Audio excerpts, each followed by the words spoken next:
From the WDEF News 12 Sports Desk, brought to you by Xfinity. You're watching Touchdown Friday Night, sponsored in part by your Tennessee Valley Federal Credit Union and Zaxby's.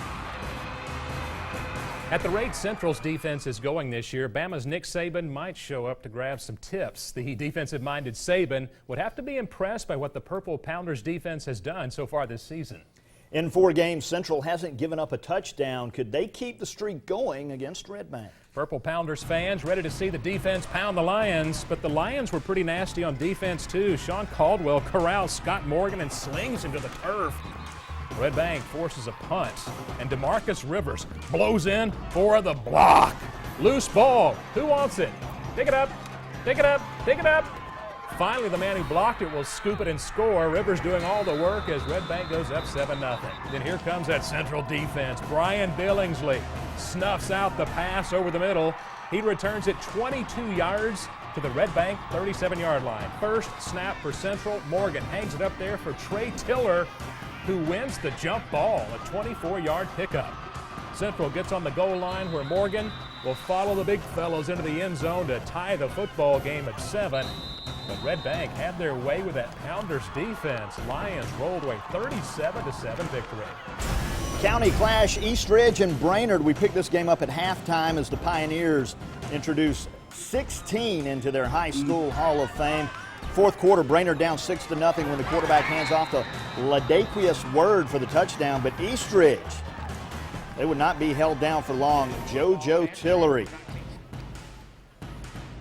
He's on the keeper, and he's going to take it straight up the middle and is gone. He's going to dive in for the touchdown. That puts Eastridge up 14-7.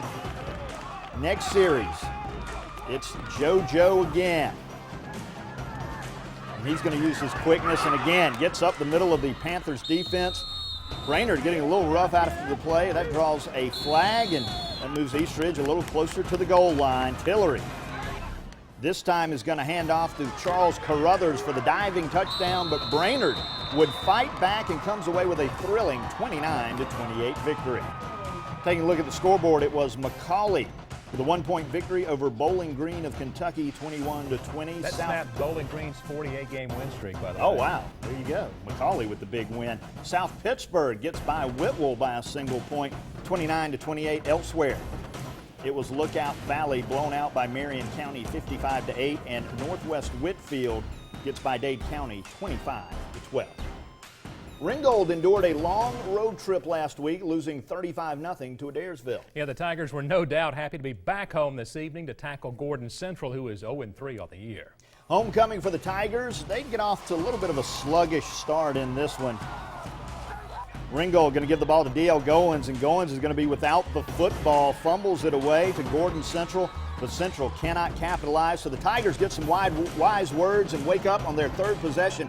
Devin Lancaster airs it out to Garrett Yates for the long gain.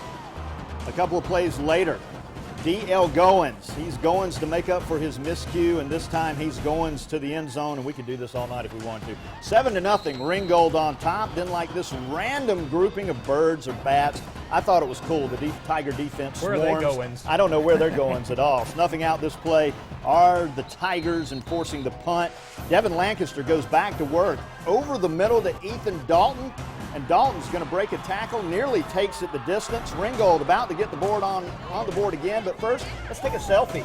Kyle Scholl will then score on the short touchdown run, 14-0 Ringgold. The route was on from there as Ringgold rolls to a 41-6 victory. Elsewhere on the Georgia gridiron, LFO and Murray County. Warriors set to battle the Indians. LFO quarterback Ryan Keefe hands off to Hayden Griffin, who breaks one tackle, and then he gets slammed to the turf by Christian Edmondson. Second quarter, no score. Jug Smith hands off to Austin Gossett, who brings it around the other side. A little backside action, 7-0 for the touchdown. Murray County the lead. LFO trying to make something happen on 4th and 8.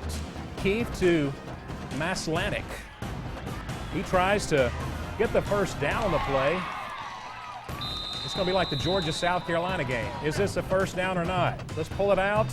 And he is short. But LFO was not short in the end as they go on to win it by a final score of 26-20. Back to the Touchdown Friday night scoreboard. Dalton over Cass 35-0. Sonoraville shuts out Coahulla Creek 56-0. Calhoun all over North Murray 57-8. And Pinecrest beats Tryon 21-14. Still ahead on Touchdown Friday night, Silverdale faces Hayesville of North Carolina.